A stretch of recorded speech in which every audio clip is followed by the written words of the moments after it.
Hello, and welcome back to another cello lesson. Today we are going to be working on the Two Grenadiers, number 10, by Schumann. This one has some interesting stuff to it. We have a key change in the middle of the piece, which means that we are going to be changing what is sharp and what is flat, depending on where we are in the song.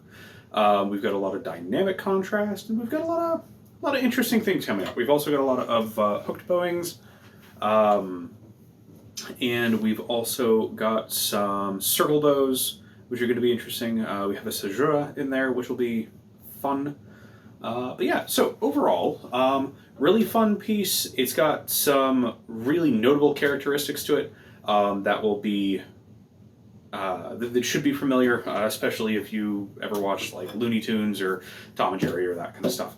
They used a lot of these kind of pieces that are more well known. So let's go ahead and grab our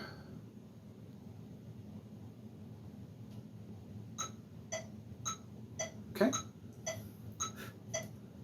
So that's about how fast we're going to take this. The other thing to keep in mind is before we even get started, we do have some interesting rest stuff going on here. So before I even play, I do want to have you all take a look at that. We are going to be, well, this piece was originally composed or arranged, I guess I should say, for, I don't know who it was composed for originally, but it would be solo cello with accompaniment. So you can have a solo instrument with a piano backup and still be playing solo, which is kind of an interesting deal. So this one, I believe, is with a piano accompaniment originally. And so that's why we have, like, the start of the piece, we have a pickup, but we're not immediately playing. So we'll go ahead and count off 1, 2, 3, 4, 1, 2, 3, 4, 1, 2, 3. So that's where that's going to be. So when I count off, that's what's going on. Okay, so without further ado,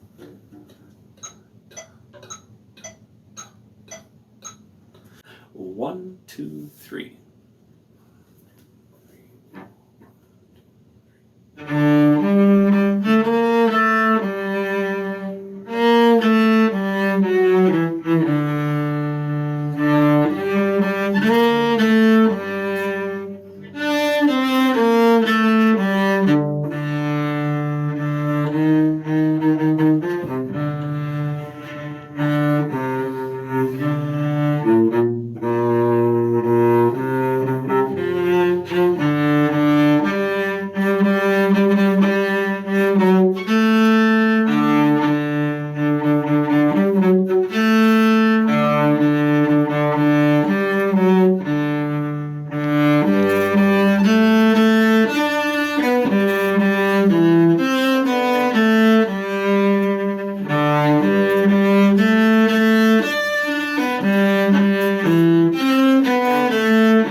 Okay, so breaking this down, we've got the first part, which would be the minor part at the beginning, and then 21, 22, 23, we go into G major, which would be the last, basically, half.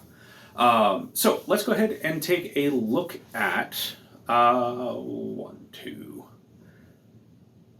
Pick up in measure 2 through to measure 6. We're not going to bother with the initial delay. And that's for playing with accompaniment, and unfortunately I do not have an accompanist here. You can find the accompanying tracks online, and I would also recommend playing with them. Obviously, practice your part first, learn to get it down, and then look up the tracks online, and then make sure that you at least experiment with that, because that adds a whole different layer to what's going on, which is really, really neat. So let's go ahead and do pick up in measure 2 through to measure 6. We'll go ahead and take it a little bit slower. Da, da, da, da. 1, 2, 3.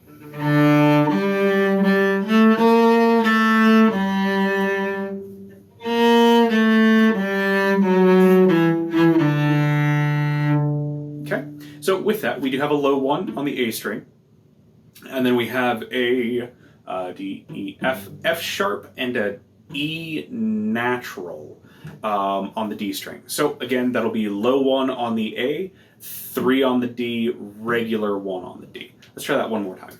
1, 2, 3.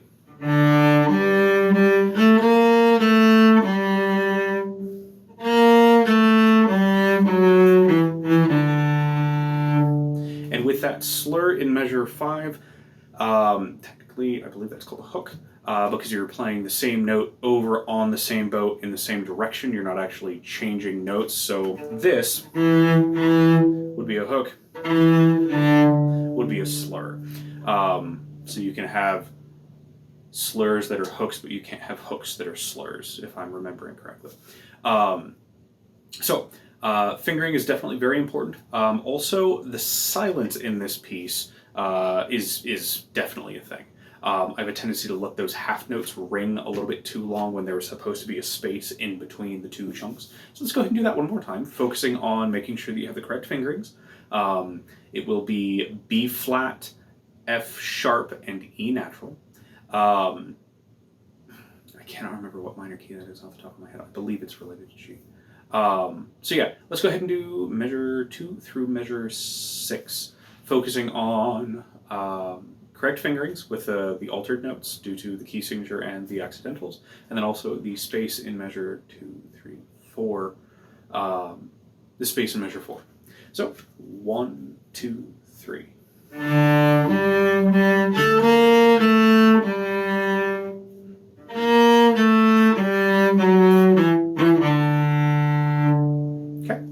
And then we are going to play the second chunk, which would be measure 7 through measure 10.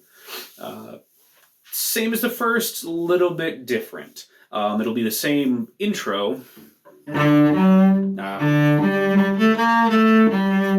but it will be a different part after that. So let's go ahead and do that. Pick up in measure 6. Pick up in measure 6 through measure 10. So 1, 2, 3.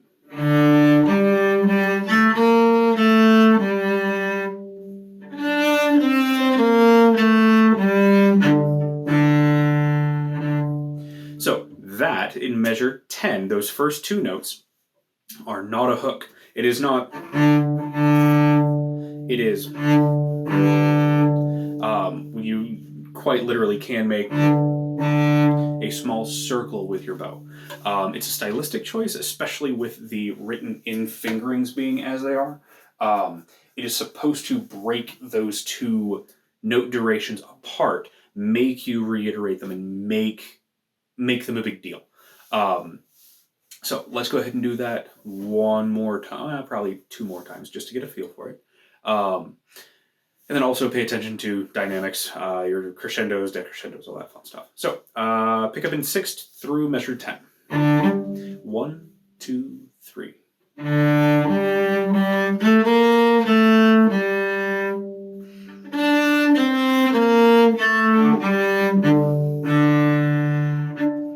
Okay. There is also a accent mark on that first open D, which is why I give it a little bit more punch. Let's do that one more time, and then we can move on from there.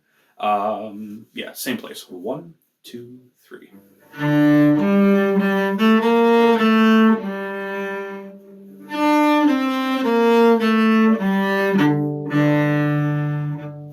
Okay, and then from here we go into something slightly different. We'll do measure 9, 10. Pick up in 10 through measure 14. 1, 2, 3.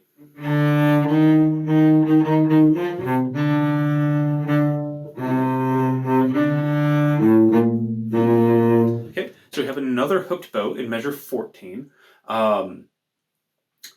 Pay attention to what the bowings are, and it will definitely help get you lined out on what the phrasing and the intent of the original composer was. Some pieces aren't really known for it, especially when you have like a pianist writing for like strings, or like a a chamber orchestra accompaniment, their methods for indicating interest and focus and intent are a lot different from a bowed strings perspective. You can do a lot, even if you don't have dynamics, even if you don't have accent markings, anything along those lines. You can do a lot by specifically denoting bowings. And if you don't know what you're doing, you can make life really awkward on whoever you're writing for. That was one thing that I definitely picked up in college, especially with people who are like woodwinds, whose breathing was separate from how we bow. Sometimes their bow markings were interesting or gratuitous, depending on what side of like, don't put any bowings or put all of the bowings. There was nothing like walking into one of the composition classes and straight out laughing at a saxophone player who had denoted every single note in a 32 measure composition as a down bow with 16ths. I thought it was funny. Unfortunately, I don't have the scrap manuscript anymore. But just some of the stuff going on was ridiculous. So, long-winded, slight ramble. However, let's go ahead and take a look at the bowings, pick up to 10 through 14. So it'll be up, down, a down hooked bow, broken up, down, slur, up bow.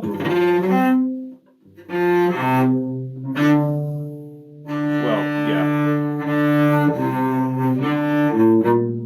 And then we go back into the circular bowing there. That would be that double down with no hook to it. So let's go ahead and try that one more time, and then we can move on from there. So pick up to 10 through 14. 1, 2, 3.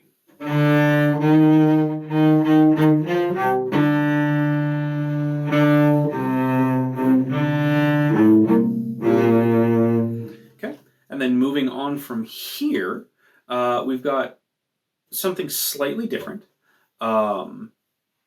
Moving into, that'll be measure 14 through measure 18. Actually, let's do measure 14 through to the moderato. That'd probably be a wise move. It's two of the same set, like breaking it down into one little phrase section. We've done this kind of deal enough to know that something different is coming. The other thing to keep in mind is we have had quarter note pickups, quarter notes, and then usually a tied dotted eighth to a 16th. This one is just going to be straight eighths afterwards. So this one is slightly different. In the last, so the rhythmic theme before had been. The last one that we just did, measure 10 through 14, was.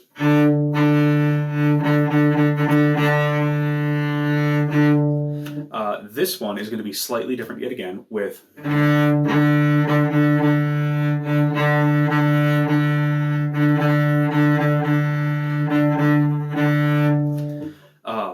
So there's not only slightly different notes, but there is slight different rhythmic variations to give it a lot more interest and intrigue.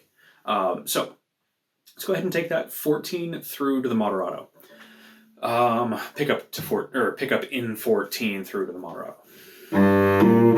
So 1, 2, 3.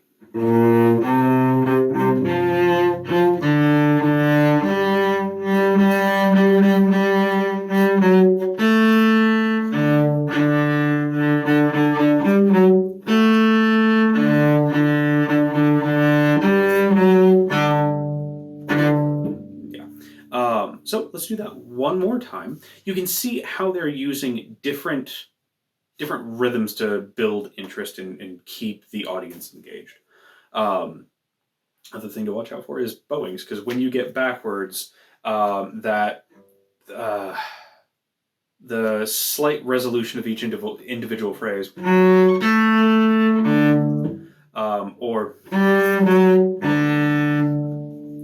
those you always want to end on a down bow. Most of the time I even succeed. But yeah, those are definitely something to pay attention to. So we're gonna do, what was it? Measure 14 through to the moderato. 1, 2, 3.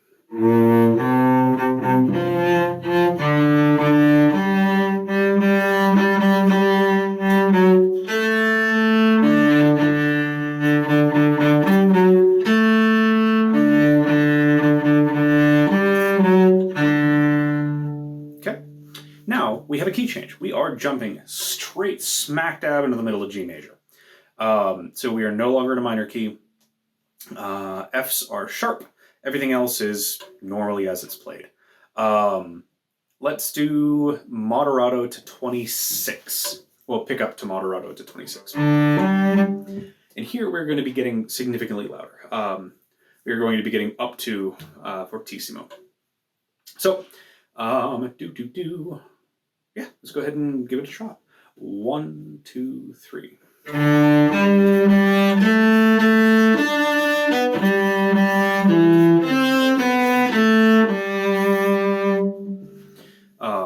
Really just driving, wonderful melody, has a nice arc to it. It's been used in a lot of things beyond Looney Tunes, but that's the one that always comes to mind for me for some reason. So let's go and do that one more time. We are going to be starting forte and then getting louder, so that will be going to fortissimo. And then everything's just normal, straight fingerings, yeah. So, same place. 1, 2, 3.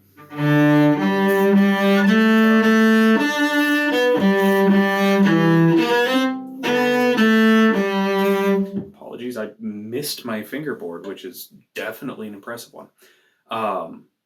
So, yeah, fuck it, cut it. So let's go ahead and pick up to moderato through to 26. 1, 2, 3.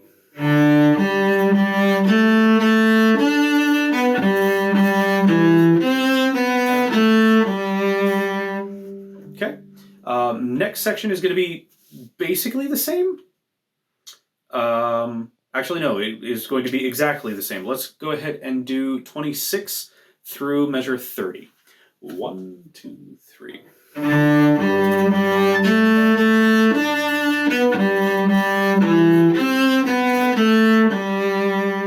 Okay, now we have something different.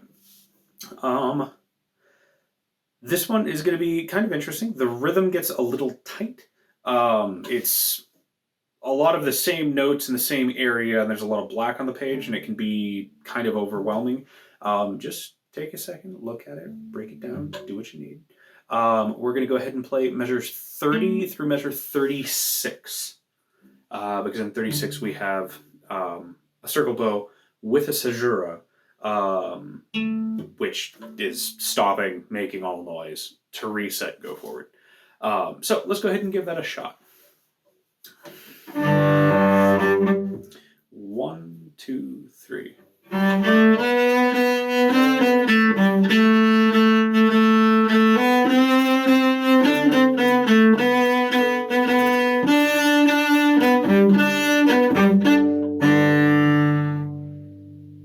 Okay. Nothing too terribly out of line in terms of fingering. There's no shifts, there's no strange stuff. It's a lot of rather quick notes, and there's a lot of bars and flags and all that kind of stuff on the page. So let's go ahead and give it one more look. We are going to be getting to the high point, the total high point in terms of volume and also where on the fingerboard we're playing, or where on the staff, I guess.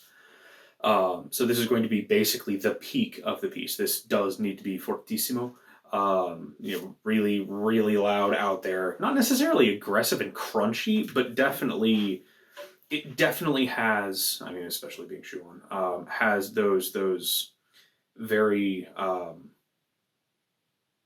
like, parade, march, pride kind of feel to it. So let's go ahead and kind of keep that in mind as we're playing through this. We're going to go ahead and do measure 20, or pick up in 30 through measure 36, and then we'll do the last chunk and then tie back into this section with that caesura. So pick up in 30 to measure 36. 1, 2, 3.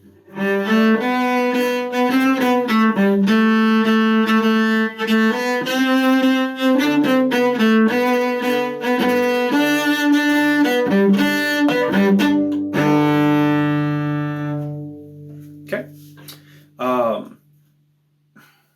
We do have the caesura there, which is going to be a complete cutoff, but let's go ahead and look at the last chunk of music, and then we can go from there. Pick up in 36 to the end. 1, 2, 3.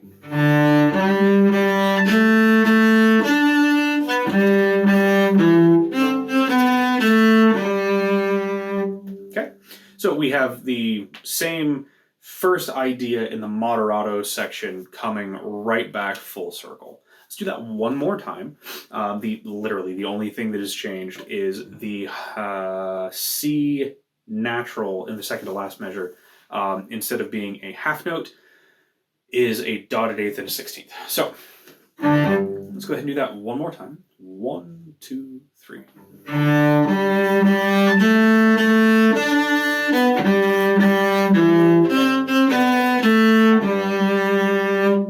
We do have an Algrando there. Gives you a little bit more leeway, a little bit more area to be, or a little bit more room to be schmaltzy.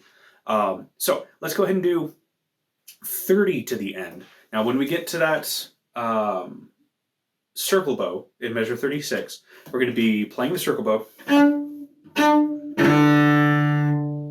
and then bow completely comes off. Let it ring a little bit. There we are.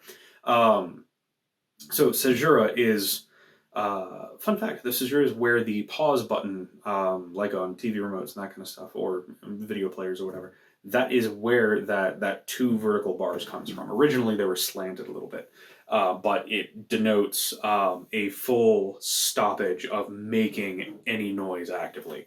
Your instrument can still ring, and then you go right back into it, but it's... Well, one of the other names for it is railroad tracks, and that always makes me think of, speaking of Looney Tunes again, like Wile E. Coyote and the Roadrunner. Roadrunner building railroad tracks, and it goes straight off a cliff, and Wile E. Coyote keeps on running down the railroad tracks and doesn't realize that there's nothing underneath him anymore until he's 20 or 30 feet out, and then he drops like a rock. That's kind of that. You're running up to the cliff edge, and then you continue on. So, keeping that in mind, let's go ahead and do the pickup in 30 through to the end, paying special attention in measure 36 for the caesura. 1, 2, 3.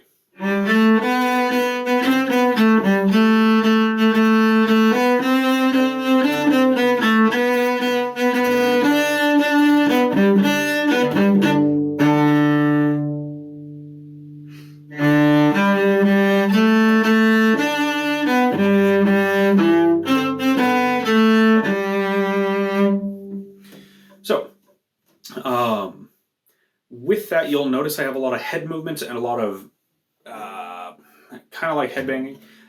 This is something that I picked up in working with accompanists. Practicing it by yourself doesn't really make much sense because you're not trying to cue anybody else.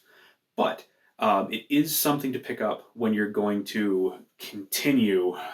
It's kind of like a conductor with his baton, 1, 2, 3, 4. 1, 2, 3, 4. There we go. It was done correctly for you guys. With that, you can use your body, you can use your head to actually cue when you're going to do a thing. So you are going down, and when you hit the rebound is when you are marking something is going to happen. Either somebody else comes in, if you're playing trio or quartet music and somebody else has an entrance there, they enter on something that you do, you can actually cue them in by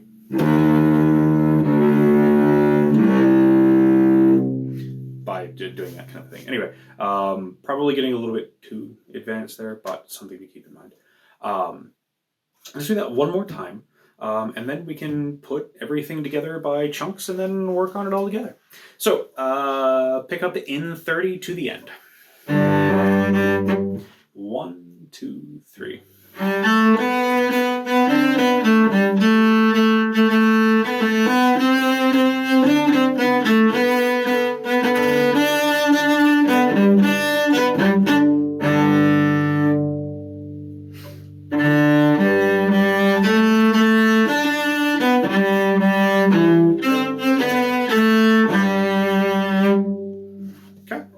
And there we are. So let's go ahead and work on the first section up to the moderato.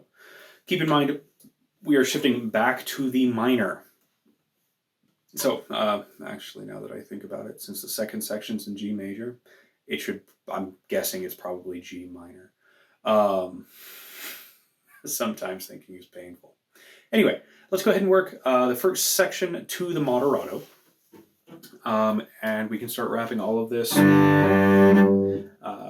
or working all of this together.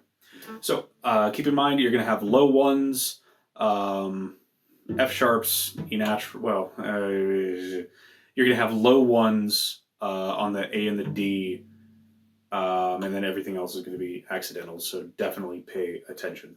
So let's go ahead and start at the beginning. We're going to leave off the introduction because we're not playing with a accompanist, and then we'll go from there. Okay, so go ahead and join me. 1, 2, 3.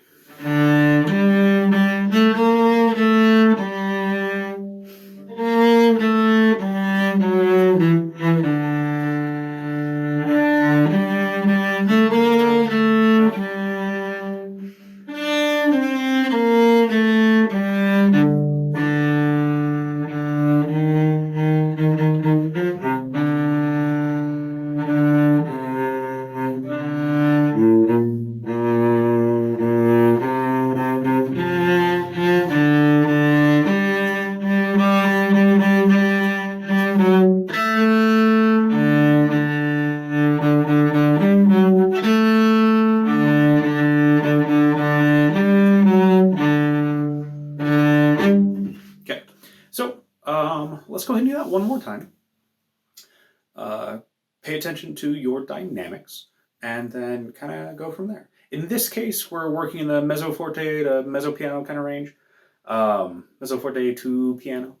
So you don't have to super exaggerate everything, but definitely work on the volume levels to help with building and creating tension. So let's try that one more time to the moderato, focusing on the dynamics. 1, 2, 3.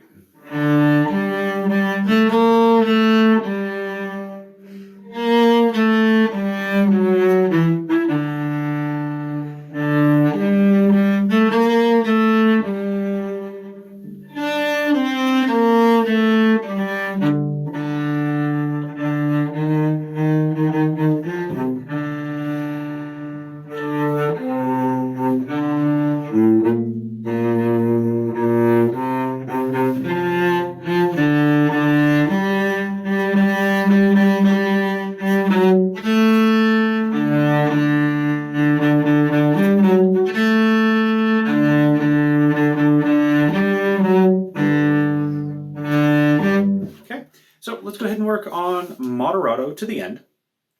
This one should go nice and quick since we worked on that tail end a fair bit. Keep in mind there is that key change. So, yeah, go ahead and pick up to the moderato. 1, 2, 3.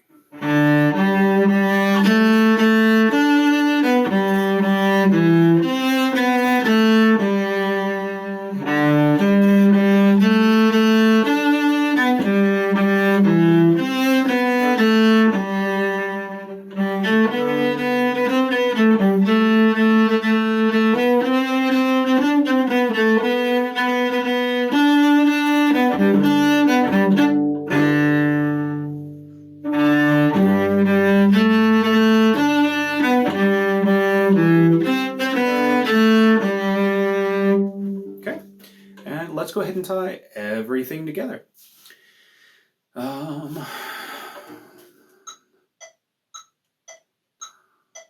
Okay, so we're basically at the correct tempo. Cool. So, let's go ahead and start at the very beginning, actually, with that rest section, just so we can count it. And then we'll go through and we'll see how it plays. So, 1, 2, 3, da. 1, 2, 3, 4. 1, 2,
Cool. Oh, that one definitely came together. Breaking down the pieces, figuring out how the music is supposed to sound, listening to a recording beforehand helps so much. But figuring out the chunks, breaking it down, working out the hard parts for each of the individual chunks, stringing the chunks together into bigger chunks, and then eventually getting the entire thing together and then being able to move through the entire thing, that's where it's at. So, if nothing else, I hope the educational style is definitely kind of starting to sink in to help get through. That's a lot of music and I can't play. Well, okay, cool. Break it down into bite-sized chunks, work on the bite-sized chunks, get good at those, start stringing them together, build the entire song back up. So, yeah, there we are. Well, thank you very much for joining, and I will catch you all next time. Happy practicing.